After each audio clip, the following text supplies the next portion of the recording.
Hola, ¿qué tal? Muy buenas, bienvenidos, punto y aparte, momento de ahondar en información, en este caso una información que nos interesa a todos, y es que vamos a hablar del colectivo sanitario, de los enfermeros. Lo vamos a hacer con la secretaria general de SATSE y este es un problema que nos preocupa a todos, y decimos bien, nos preocupa a todos porque todos somos los que en alguna ocasión pasamos por los centros de salud, por los centros sanitarios, por el hospital y somos atendidos por este colectivo que reivindica, entre otras cosas, que se le trate con respeto. Cuestión que es importante, que es primordial para poder ser bien atendidos, para que ellos puedan trabajar bien y para que todos salgamos contentos. Bueno, pues de esto vamos a hablar, además de otras reivindicaciones que tiene este sindicato y que tiene este gran colectivo que en nuestra ciudad supera los 400 profesionales colegiados. Decíamos que hablaríamos con su secretaria general, con la de SATSE, este sindicato de enfermeros. Muy buenas, Elizabeth, bienvenida. Hola, buenas tardes. Bueno, pues decíamos eso, ¿no? Que es un asunto prioritario, un asunto primordial, el hecho de cuál es el trato. Os hemos visto manifestándose en la puerta de los centros en numerosas ocasiones. ¿Qué es lo que ocurre? ¿Qué es lo que pasa en el sector sanitario? ¿Qué es lo que pasa con los enfermos? ¿Qué es lo que pasa, o los supuestos enfermos? ¿Qué es lo que pasa con este sector sanitario, con el vuestro, que se siente así, ¿no? Con esta mano que tú llevas, stop a agresiones?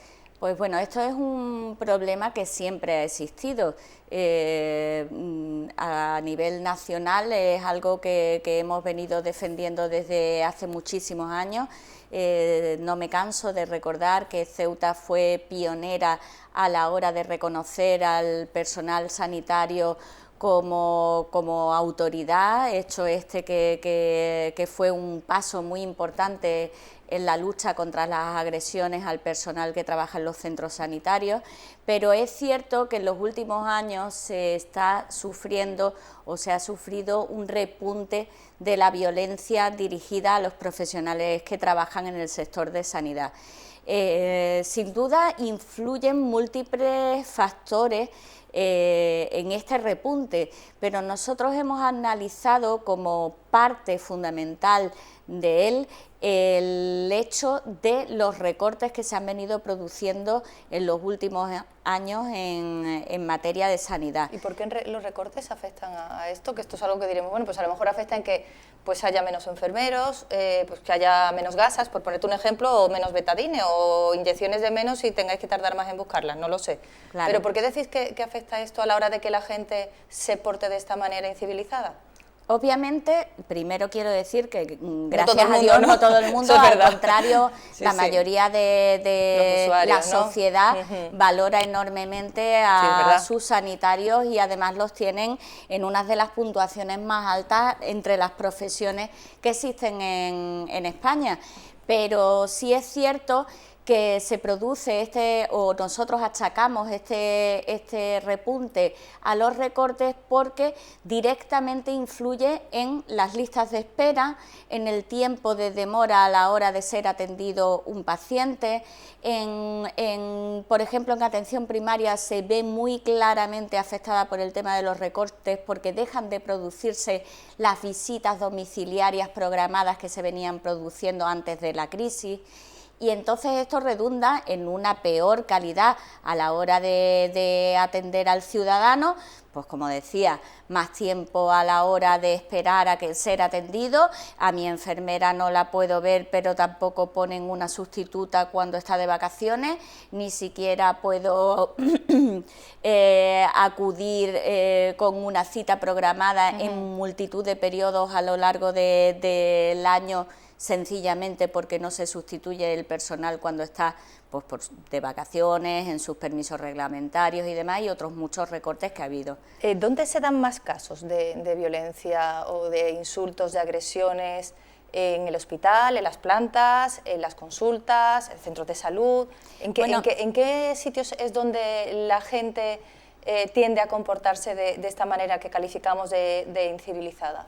Realmente las agresiones verbales se están produciendo de forma indiscriminada, tanto en atención primaria como en el hospital, prácticamente a diario. Las verbales, ¿no? Las verbales son diarias. No hay un día en Ceuta en que no se produzca una agresión verbal. El problema es que no siempre se denuncia. El problema es que no se pone en conocimiento de las autoridades. Pero no existe una mayor cantidad de agresiones verbales en un sitio que en otro. Sí es verdad que las agresiones físicas normalmente vienen relacionadas con la atención directa al público, en consultas de atención primaria y en servicios de urgencias, tanto del servicio de urgencias de atención primaria como del hospital. En urgencias todos hemos escuchado, y esto yo creo que estamos hablando de Ceuta, que es una ciudad pequeñita que todos nos conocemos y que alguna vez hemos pasado por allí, todos hemos escuchado estas historias, que hablamos de urgencias porque quizás, bueno, pues sea más llamativo por las circunstancias muchas veces que se dan, ¿no? De que llega alguien, necesita ser atendido el primero, esto de la poca espera. Estoy poniendo un poco la situación a nivel de que todos los que somos usuarios nos entendamos, y llega alguien y yo tengo que ser el primero y a mí no me atiendes y cojo por la pechuga el primero que pillo. Esto es un poco así, ¿no? Sí, muchas veces, lamentablemente, ¿no? Sí, muchas veces hay un factor obviamente de nerviosismo de la parte que viene a consultar o de los familiares que entienden en su ignorancia que su problema es más importante que ninguno del que hay ahí. Amenazas. Esto se ha minimizado en cierto modo cuando se estableció el triaje, evitó en un principio o minimizó este tipo de reacciones, porque realmente cuando llegas al hospital hay un puesto, una enfermera que te atiende en primera instancia nada más llegar. Entonces no es la sensación de que llegas al hospital y te tienes que esperar 3 horas a que te vea el médico, pero como todo, una vez que se establece, pasa el tiempo, la ciudadanía se acostumbra y quizás esa figura del triaje habría que potenciarla más en el sentido de que puede tranquilizar mucho al paciente que viene realmente preocupado por su dolor o por lo que está notando o porque piensa que puede ser algo grave, y la enfermera totalmente cualificada le puede tranquilizar e indicarle que va a ser atendido en breve tiempo. Pero aún así tenemos poco personal en los servicios de urgencias y esto hace que se demore mucho el tiempo de atención. Por cierto, y yo pensando en todo esto, es que también los enfermeros, y hablo en este caso de los hospitales, tenéis que tratar a los enfermos de las compañías privadas, independientemente de que se pague o no se pague, que la compañía tenga que pagar al centro hospitalario la cantidad que corresponda. No solamente es la población de la seguridad social a que le corresponde, tenemos a la zona de Marruecos, que también sabemos todo lo que pasa, bueno, pues que es gente que sabe que aquí va a ser mejor atendida, que hay más medios, y bueno, pues si yo estoy mal, intento estar lo mejor posible. Son cosas que podemos entender hasta legítimas, ¿no?, de intentar ser así, pero es que luego también tenéis el resto de compañías porque no hay ningún otro centro. Claro, es que además, ya sea Muface, Asisa, Sanitas, en un principio personal con sanidad tanto española como de cualquier otro lugar de la Comunidad Económica Europea que cruza hacia Marruecos para vacaciones y tienen que acudir a su médico legítimamente, tienen su tarjeta sanitaria y tienen todo en regla, y vienen a Ceuta a que se les hagan sus visitas de urgencias o programadas o para recetas o lo que sea. Esto incrementa mucho también la tarea, ¿no? Nosotros no nos hemos cansado de criticar el hecho de que el Plan de Recursos Humanos de Ingesa partiera de una base totalmente errónea, que es calcular tanto los recursos humanos como los recursos materiales que se necesitan en Ceuta en base a tarjeta sanitaria. Para que todos nos entendamos, la tarjeta sanitaria solamente la obtenemos los que tenemos seguridad social directamente, que no la tenemos ni a través de Muface ni ninguna otra entidad. Ninguna compañía de seguros. Exacto, sí. Con lo cual solamente se calcula la necesidad de personal y de material en base a ese número de tarjetas, quedándonos muy por debajo de lo que realmente estamos atendiendo en población. No es un dato real. Exacto. Ahí es evidente que no es un dato real, porque en Ceuta es muchísima la gente que depende también de estas tarjetas sanitarias. Pongamos a hablar del colectivo militar, por ejemplo, que no tienen que tienen compañías privadas. Y ya no está el hospital militar, etcétera, etcétera. Profesores, maestros, en fin, los que lo tienen directamente por entidades privadas, tienen actualmente determinados servicios que cubren las propias compañías, pero inmediatamente el servicio de urgencias, en cuanto a un poquito, o la hospitalización o la intervención quirúrgica no programada, es habitualmente atendida por la Seguridad Social, en este caso el Ingesa. Te decía yo, ¿datos tenéis de agresiones? Hemos hablado de las no verbales que se producen casi a diario, ¿de las físicas? Sí, hemos tenido los datos que nos han dado el Ingesa, que además ha colaborado. Nosotros este planteamiento se hizo en mesa sectorial, anunciamos que íbamos a iniciar una campaña larga y mantenida en el tiempo para que realmente pueda obtener un fruto que merezca la pena y que sirva, ¿no?, para concienciar a la población y demás, y desde luego Ingesa en todo momento se prestó a darnos los datos que necesitáramos, porque consideraban que era un eslabón más al protocolo que se estaba preparando por parte de Ingesa, y fue bien recibido por parte de Ingesa en Madrid, y por lo tanto apremiaron a la gerencia para que nos facilitaran todos los datos. De hecho, en los datos que tenemos ya hemos podido destacar que el 30% son enfermeros y fisioterapeutas, que es el colectivo que mi sindicato lleva, ¿no? Y es importante destacar que del total de los trabajadores de Ingesa, el 30% ya sean agresiones, porque lógico, porque la agresión, el trato tanto con el paciente como con los familiares es muy directo en la enfermería. Claro. Entonces se dan muchísimos casos. En los últimos 5 años pues hemos tenido en atención primaria un total de 136 agresiones, que en una ciudad tan pequeña no creamos que son datos banales, que son un dato importante. Estos son agresiones denunciadas también, ¿no? Este es el problema, que esto es nada más que el pico del iceberg, porque nos están dando los datos que se pusieron en conocimiento de las autoridades sanitarias. El resto está por debajo, no se está dando ningún dato de ello. A mí me consta, Elizabeth, de que hay amenazas por parte de los pacientes que llegan a esa situación, y que, bueno, pues si no te conocen a ti, conocen a tus familiares. Sí, amenazas a los profesionales, amenazas a los familiares de los profesionales, e incluso ha habido agresiones fuera, no ya en el desempeño de la función, sino a consecuencia de desarrollar un trabajo y haber agresiones esperando fuera del ámbito laboral, en la calle. Se han llegado a producir las agresiones. ¿En qué colegio está estudiando tu hijo? Sí. Frases como esta se han repetido en numerosas ocasiones. Realmente es una situación muy desagradable, muy incómoda, porque además la enfermería y la fisioterapia creo que han demostrado a lo largo de los años su dedicación, como además en los periodos de crisis que tanto hemos perdido todos, porque los primeros afectados hemos sido nosotros mismos, han sido capaces de seguir trabajando por encima de sus posibilidades, haciendo que se minimizara el efecto de los recortes tan brutales que hemos sufrido.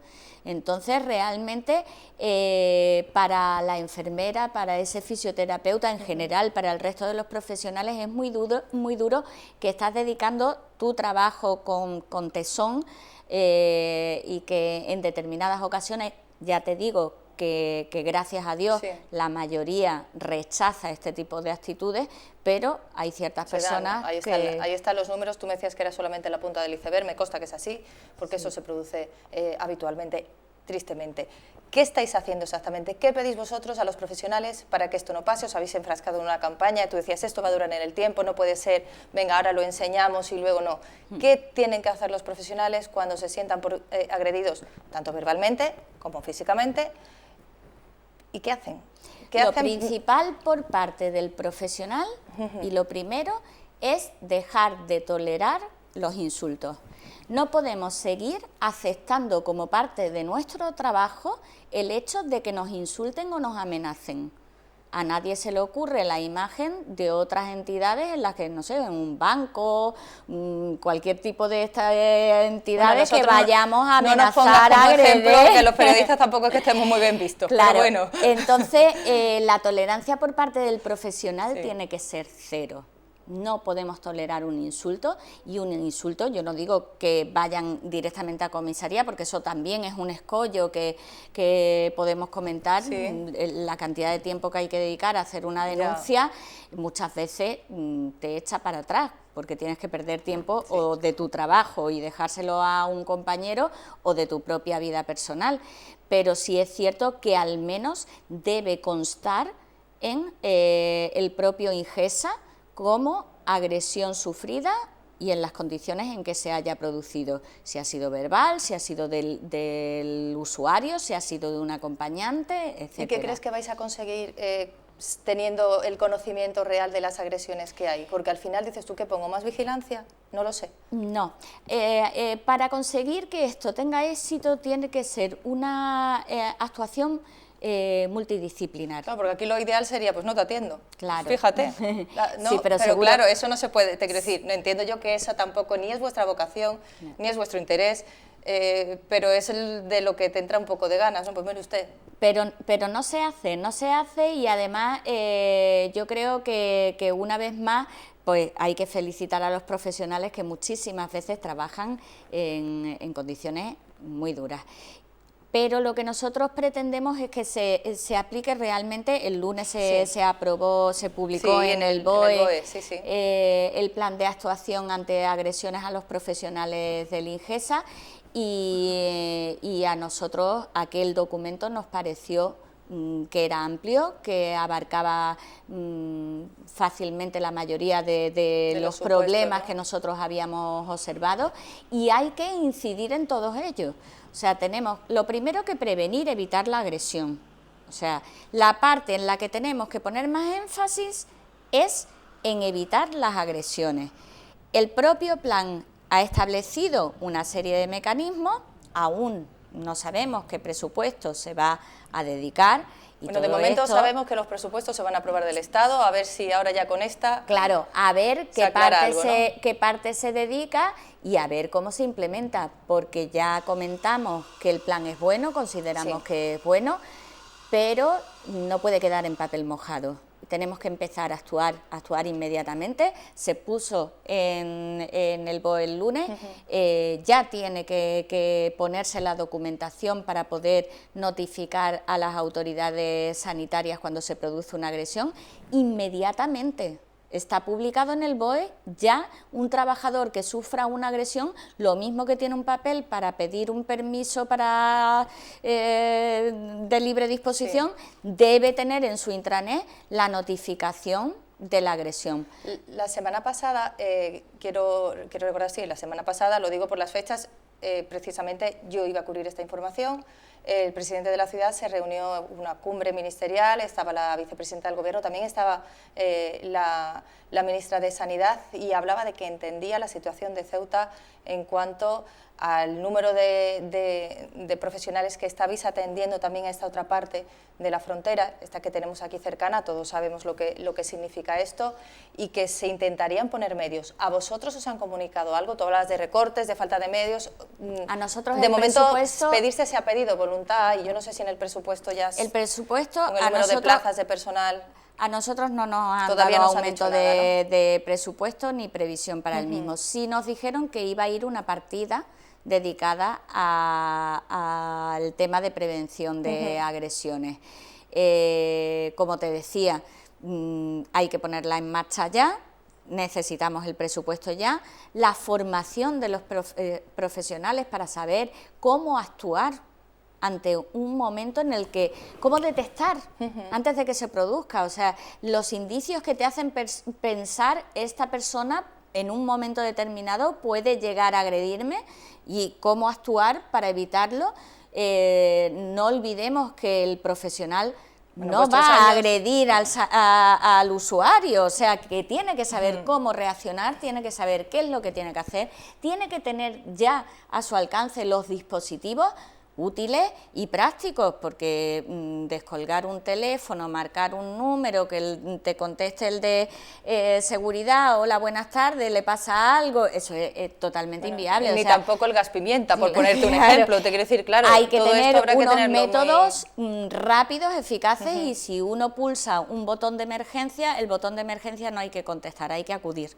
Entonces hay que poner los recursos necesarios, hay que formar a la gente. De todas formas, a mí me consta, y es verdad que la formación es fundamental, de que vuestros años de experiencia, para quienes ya los tenéis, esto es algo que veis venir casi de primer momento. Yo supongo que tus compañeros también esto te lo comentan. Si es que los ves llegar, si es que ves cómo se va a producir la situación, estás viendo qué es lo que pasa bueno, y al final... hay gente que es conocida porque se reitera también en las agresiones, y sin embargo hay otras agresiones que piensas que se van a quedar en lo verbal, porque no son conocidos, porque de repente saltan y finalmente terminan produciendo una agresión física. Tengo que abordar algunos temas más, es verdad que no tenemos mucho tiempo, pero precisamente esta mañana habéis tenido una reunión sobre el concurso de movilidad. ¿Qué conclusiones habéis sacado en esta reunión? ¿Cómo está la situación? Bueno, el concurso de movilidad, si te refieres al de traslados de Ingesa, que está convocado a nivel nacional, ahora mismo se han publicado los listados de admitidos y de excluidos.